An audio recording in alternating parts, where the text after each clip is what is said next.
Hello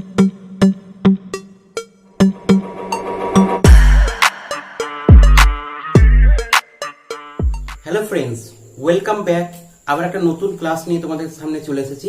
তো আজকের যে ক্লাসটা আমরা করব সেটা হচ্ছে ত্রিকোণমিতিক অভেদাগুলি। ত্রিকোণমিতিক অভেদাগুলি জানার আগে অভেদাগুলি কি, অভেদাগুলি সম্পর্কে তোমরা জেনেছো ক্লাস 9-এ।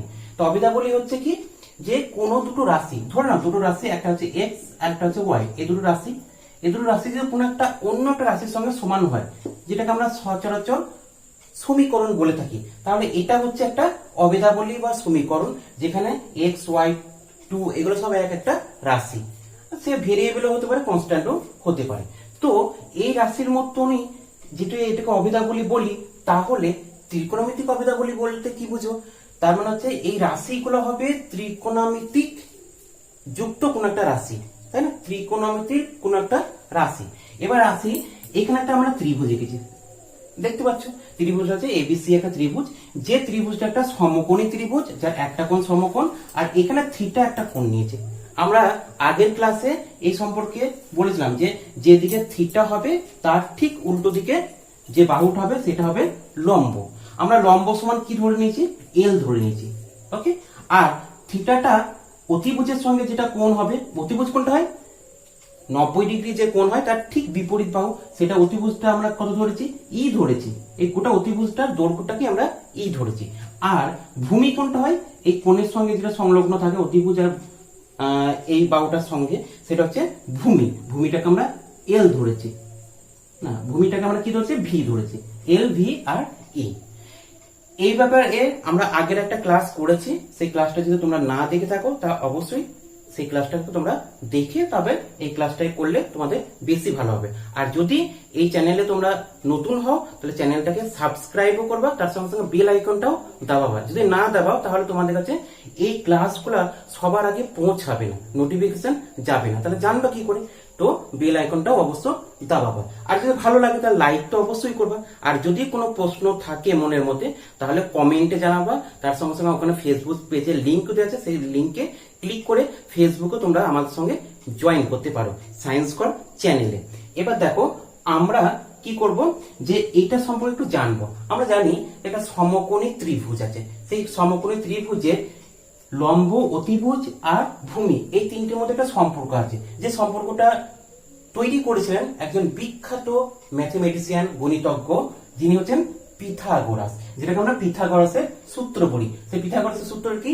লম্ব স্কয়ার প্লাস ভূমি স্কয়ার। লম্ব মানে কত ধরেছি? এল। আমি শুধু লম্ব লিখলাম না, শুধু লিখলাম এল। তাহলে পিথাগোরাসের সূত্র কি? এল স্কয়ার লম্ব স্কয়ার প্লাস ভূমি স্কয়ার। ভূমি মানে ভি দিয়ে আমি ভূমি লিখেছি, ঠিক আছে? ভূমি স্কয়ার সমান হচ্ছে অতিভুজের স্কয়ার। অতিভুজটাকে আমরা ই দিয়ে প্রকাশ করেছি, তাহলে অতিভুজের স্কয়ার হলো, ঠিক আছে? এবার তোমরা একটা জিনিস ভালো করে দেখো, যে লম্ব স্কয়ার প্লাস ভূমি স্কয়ার সমান অতিভুজ স্কয়ার যদি হয়, আমরা এক্ষেত্রে কি করলাম? ভাগ করব কি দিয়ে? তোমরা একবার দেখে নাও। আমরা প্রথমে আমরা অতিভুজ দিয়ে ভাগ করে দিই। সবাইকে আমরা কি করলাম? অতিভুজ দিয়ে, এইটা প্লাসটা এখানে নিলাম, অতিভুজের স্কয়ার দিয়ে ভাগ করে সবাইকে দিলাম। তাহলে কত হচ্ছে দেখো, বা এখানে লম্ব বাই অতিভুজ এর স্কয়ার প্লাস এখানে ভূমি বাই অতিভুজ তার স্কয়ার সমান এটা কত হলো? 1। এবার দেখো আগের চ্যাপ্টারতে আমরা পড়েছিলাম লম্ব বাই ভূমি, এটা মানে কি বোঝায়? লম্ব বাই ভূমি মানে বোঝায় সাইন থিটা, তাই না? সাইন থিটার স্কয়ার। আর ভূমি বাই অতিভুজ মানে কি বোঝায়?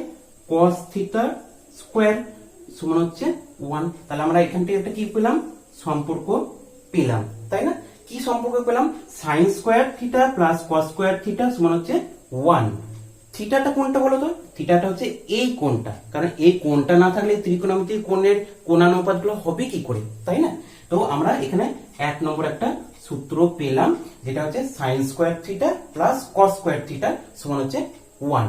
দেখো তো এটা একটা সমীকরণ না? অবশ্যই। আর এই সমীকরণে এই sine square, sine theta, cos theta এগুলো কি? এগুলো হচ্ছে এক একটা ত্রিকোণমিতিক কোণ, তাই না? তাহলে ত্রিকোণমিতিক রাশিও বলতে পারি আমরা। তাহলে এই রাশিগুলো দিয়ে তো একটা তৈরি হলো সমীকরণ, বা এটাকে আর একটা নাম বলতে পারি অভেদ। তাহলে আমরা এইখানে একটা পেলাম কি? ত্রিকোণমিতিক অভেদ। এবার আবার নেক্সট আরেকটা জিনিস আসি, আবার আমরা লিখলাম এল স্কোয়ার লম্ব স্কোয়ার প্লাস ভূমি স্কোয়ার সমান হচ্ছে অতিভুজ স্কোয়ার হলো। এবার তোমরা তো দেখো প্রথমটা আমরা এখানে কি দিয়ে ভাগ করেছি বলো দেখি, লম্ব এই অতিভুজ স্কোয়ার দিয়ে আমরা ভাগ করেছি। এবার তোমরা কি যে কোনো একটা সংখ্যা দিয়ে মানে যে কোনো একটা রাশি দিয়ে ভাগ করো, হয় এল দিয়ে ভাগ করো মানে লম্ব দিয়ে, অথবা ভূমি দিয়ে ভাগ করো।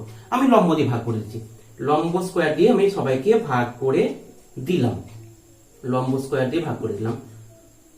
ওকে, তাহলে দেখো কত, এইটা কত হচ্ছে দেখো, বা এটা হচ্ছে 1 আর এটা হচ্ছে ভূমি বাই লম্ব মানে কি বলো, লম্ব বাই ভূমি মানে হচ্ছে tan থিটা, তাহলে ভূমি বাই লম্ব হচ্ছে cot থিটা, তাহলে আমি কি লিখতে পারি cot স্কয়ার থিটা। আর এটা হচ্ছে কি বলো তো, অতিভুজ বাই লম্ব, অতিভুজ বাই লম্ব মানে কি বলো দেখি, অতিভুজ বাই লম্ব, লম্ব বাই অতিভুজ মানে কি সাইন, তাহলে অতিভুজ বাই লম্ব উল্টোটা, সাইনের উল্টো আমরা কি শিখেছিলাম আগের ক্লাসে শিখেছিলাম, সেটা হচ্ছে সাইনের উল্টোটা হচ্ছে উল্টো কি কোসেক, তাহলে কোসেক স্কয়ার থিটা। তাহলে এটা আমরা একটা নতুন একটা সূত্র পেলাম না, যে 1 প্লাস কট স্কয়ার থিটা সমান কোসেক স্কয়ার থিটা, এটা আরেকটা সূত্র পেলাম, তাই না?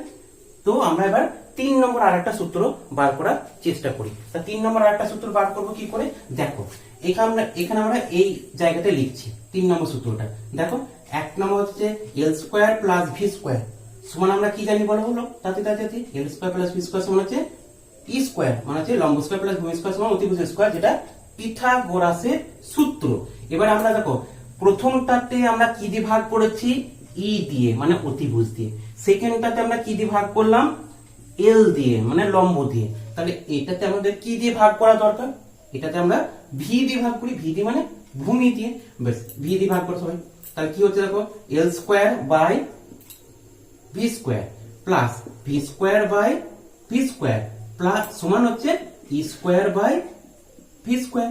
বেশ, এবার দেখো লম্ব বাই ভূমি মানে কি, আমরা আগের ক্লাসে পড়েছিলাম লম্ব বাই ভূমি মানে হচ্ছে tan, তার মানে হচ্ছে tan থিটা, আর স্কয়ার আছে মানে হচ্ছে স্কয়ার প্লাস এইটা দেখো ভি স্কয়ার কেটে গিয়ে 1 হলো, আর এটা কত হলো ই বাই ভি, ই মানে হচ্ছে অতিভুজ বাই ভূমি, অতিভুজ বাই ভূমি মানে কি সেক, তাহলে সেক স্কয়ার থিটা। তাহলে এখানে আমরা আবার একটা নতুন সূত্র পেলাম।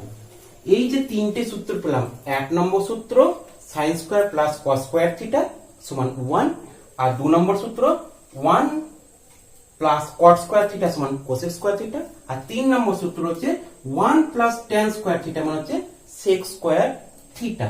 এইটাকে এই দুটো সূত্রটাকে আরেকটু আলাদা ভাবে লিখতে পারি, কিরকম ধরনের, এরকম লিখতে পারি যে cosec square theta minus cot square theta সমান 1, এটাও আমরা লিখতে পারি।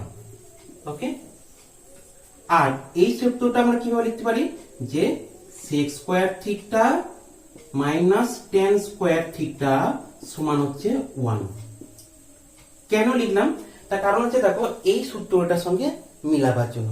কেন লিখলাম, যে এইদিকে দেখো প্রত্যেকটা সূত্রের লাস্টে মানে ওই দিকে ডান সাইডে 1 আছে, তাহলে প্রথমটা কি সাইন আর কস দিয়ে তৈরি হলো, দ্বিতীয়টা কোসেক আর কট দিয়ে তৈরি হলো, আর তৃতীয়টা সেক আর ট্যান দিয়ে তৈরি হলো। আমরা যে 6টা রাশি পড়েছিলাম, 6টা ত্রিকোণমিতিক কোণানুপাত পড়েছিলাম, সেই 6টা ত্রিকোণমিতিক কোণানুপাত দিয়ে আমরা নতুন 3টে সম্পর্ক বা অভেদ বার করলাম। এবার এখানে 3টি তো অভেদ আছে, তাই না, আরো অনেক অভেদ হতে পারে, তার জন্য এটার নাম দিয়েছে অভেদাবলী, মানে অনেকগুলো অভেদ বা সমীকরণ, তাই না। এবার আমরা আসবো যে এই সমীকরণগুলোর মধ্যে কিভাবে সম্পর্ক আছে সেই সম্পর্কে জানতো। আমরা যে 3টে সূত্র এখনই পড়লাম, এই 3টে সূত্র পড়ে আমাদের কি লাভ হবে, কারণ এই 3টে সূত্রই দেখো 6টা ত্রিকোণমিতিক কোণানুপাত দিয়ে তৈরি। এই 6টা কোণানুপাতের মধ্যে যে কোনো হয়তো একটা কোণানুপাত দেয়া থাকতে পারে, আর অন্য কোণানুপাতটা তোমাকে বের করতে হতে পারে। যেমন ধরো তোমাকে দেয়া আছে সাইনের থিটার মান, কিন্তু তোমাকে বার করতে বলেছে কস থিটার মান, তাহলে আমরা 1 নম্বর সূত্র থেকে পাবো কি পাবো না, তোমাকে দেয়া আছে ট্যান থিটার মান আর বলেছে সেক থিটার মান, তাহলে আমরা 2 নম্বর সূত্র থেকে পেয়ে যাব।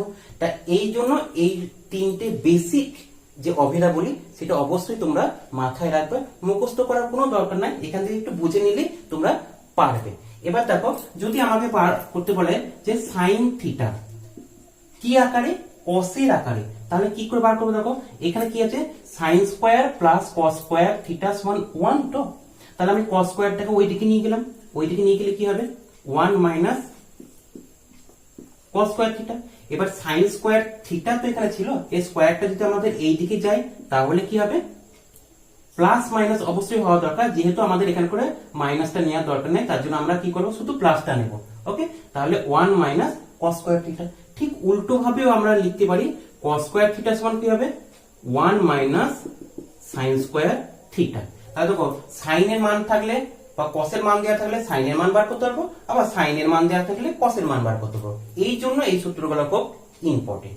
এবার দেখো এই সূত্রগুলো দিয়ে আমরা আরো অনেক কিছু করতে পারি। ধরো যদি তোমাকে বলেছে ট্যান থিটা, ট্যান থিটাকে তুমি কসের আকারে বার করো বা সাইনের আকারে বার করো, তাহলে তুমি কিভাবে করবে বলো দেখি। ট্যান থিটা মানে আমরা আগের চ্যাপ্টারে পড়েছিলাম sine theta divided by cos theta. Okay, এবার তোমাকে যদি বলে এটা কস থিটাতে পরিণত করো, তাহলে তুমি সাইন থিটাতে তো কস থিটার পরিণত করতে হবে। তাহলে সাইন থিটা মানে উপরের লাইনে তো তুমি দেখলা কি আছে, সাইন থিটা মানে হচ্ছে √1 মাইনাস কস স্কয়ার থিটা, আর নিচে তো অলরেডি কস থিটা আছে। তাহলে তুমি দেখো ট্যান থিটাকে পুরোপুরি কস থিটাতে পরিণত করতে পারলে কি পারলে না, এইভাবে আমাদের প্রত্যেকটা সম্পর্ককে নিয়ে যেতে হবে। নেক্সট হচ্ছে যদি কট থিটা থাকে, কট থিটা মানে তোমরা বলো কি, কট থিটা মানে হচ্ছে cos theta divided by sine theta. এবার তোমাকে যদি বলে এখানে আবার সাইন থিটাতে পরিণত করো, তাহলে তুমি কি করবে, নিচে তো সাইন থিটাতে পরিণত হয়েই আছে, তাই না, শুধু ওপরের কস থিটাটাকে পরিণত করতে হবে সাইন থিটাতে। দেখে না, সাইন থিটাতে পরিণত করতে হলে কি হবে, কস থিটাকে সাইন থিটাতে পরিণত করতে হলে কি করতে হবে, √1 মাইনাস সাইন স্কোয়ার থিটা। এইভাবেই আমরা কি করতে পারবো, একটা জায়গা থেকে আরেকটা জায়গায় যেতে পারবো। এর মাধ্যমে আমাদের এই চ্যাপ্টারতে ত্রিকোণমিতিক অভেদাবলিতে যে কোষে দেখি অধ্যায় আছে মানে অনুশীলন আছে, সেখানে এই ফর্মুলাগুলো দিয়ে আমরা অঙ্ক কষবো। তো চলো যাই আমরা কিছু অঙ্ক কষি। তো দেখো এবার আমরা কোষে দেখি 23.3 এই অনুশীলনীর অঙ্কগুলা করার চেষ্টা করি কয়েকটা। এক নম্বরটা দেখো বলা আছে কি, সাইন থিটা সমান হচ্ছে 4/5 দেয়া আছে, তাহলে তোমাকে মান বের করতে হবে কার, cosec theta divided by 1 plus cot theta, এর মান বার করতে হবে। দেখো এই চ্যাপ্টারটা এমন তুমি অনেক পদ দিয়ে কিন্তু এর মান বার করতে পারো, তাই না। দেখো যদি এখানে কোসেক থিটা দেওয়া আছে, তাহলে সাইনের উল্টোকে কি বলে, কোসেক। তাহলে সাইনের উল্টো মানে কি বোঝায় বলো দেখি, সাইনের উল্টো মানে হচ্ছে 1/sin মানে হচ্ছে কোসেক। তাহলে আমি সাইনকে যদি 1/, করি তাহলে যে 4/5টা কি হয়ে যাবে, 5/4 হয়ে যাবে, তাই না। তাহলে কোসেক থিটা মানে কি বলতে পারি আমরা, 5/4। এবার তুমি বলবা কেন এরকম করলাম, তাহলে এখানে কোসেক থিটার মান দেওয়া আছে, কোসেক থিটাটা দেওয়া আছে, তাহলে কোসেক থিটার মানটা আমি ডাইরেক্ট বসিয়ে দিতে পারি 5/4। কিন্তু কট থিটার মানটা আমরা কি করে পাবো, কট থিটার সূত্র দেখো তো এইখানটা আছে একটা, কোসেক স্কয়ার থিটা মাইনাস কট স্কয়ার থিটা সমান 1। তাহলে আমি 1টাকে এই দিকে নিয়ে এলাম, তাহলে কত হবে মাইনাস কোসেক স্কয়ার থিটা -1, আর কটটাকে ওই দিকে নিয়ে গেলাম, তাহলে কট স্কয়ার থিটা, এটা √ওভার হয়ে যাবে। কিভাবে দেখো, আমি লিখলাম কোসেক স্কয়ার কোসেক থিটা, আর এইখানে আমরা কত লিখবো 1 প্লাস কট থিটাকে কি লিখবো, √ওভার কোসেক স্কয়ার থিটা -1। দেখো সব কোটাই কোসেকে পরিণত করলাম না, আর কোসেকের মান তো আমরা এখানে পেয়েছি, বসিয়ে দাও।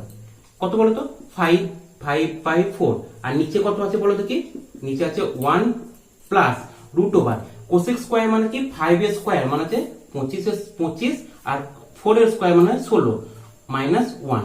তাহলে পরের লাইনে কত হবে বলো তো, যে 5/4টা যেমন আছে তেমন থাকলো, 1 ডিভাইডেড বাই, তারপর প্লাস কত হলো 25, এই দুটোকে যদি তুমি বিয়োগ মানে হচ্ছে যে লসও করো, তাহলে 16 লসও হবে, তাহলে কত হয় বলো তো, এরকম হবে যে 25 মাইনাস 16 ডিভাইডেড বাই 16। এবার দেখো 5/4 হলো, আর তার সঙ্গে কত আছে 1 প্লাস, দেখো 25 থেকে 16 বাদ গেলে কত হয় 9 হয়, তাই না। তাহলে 9/16, আর 9/16 রুট করলে কত হবে, 9 এর রুট করলে হবে 3, আর 16 রুট করলে হবে 4, তাই তো। বেশ, এইটাকে আমি এবার এই সাইডে লিখছি, দেখো কত হচ্ছে যে ওপর আছে 4/5 নয় 5/4 5/4 আর নিচে কত আছে দেখো 1 প্লাস 3/4 তাহলে 1 প্লাস 3/4 টা হয়ে যাবে দেখো 7/4 দেখো 4 কেটে গেল তাহলে হয়ে গেল কত 5/7 তাহলে অ্যান্সার হয়ে গেল কত 5/7। তো আমরা কোষে দেখি 23.3 এর একটা অঙ্ক কোষে আমরা দেখলাম যে কিভাবে অঙ্কগুলো করতে হয়। এই চ্যাপ্টারে আমাদের অনেক ভালো ভালো অঙ্ক আছে, ইম্পর্টেন্ট অঙ্ক আছে।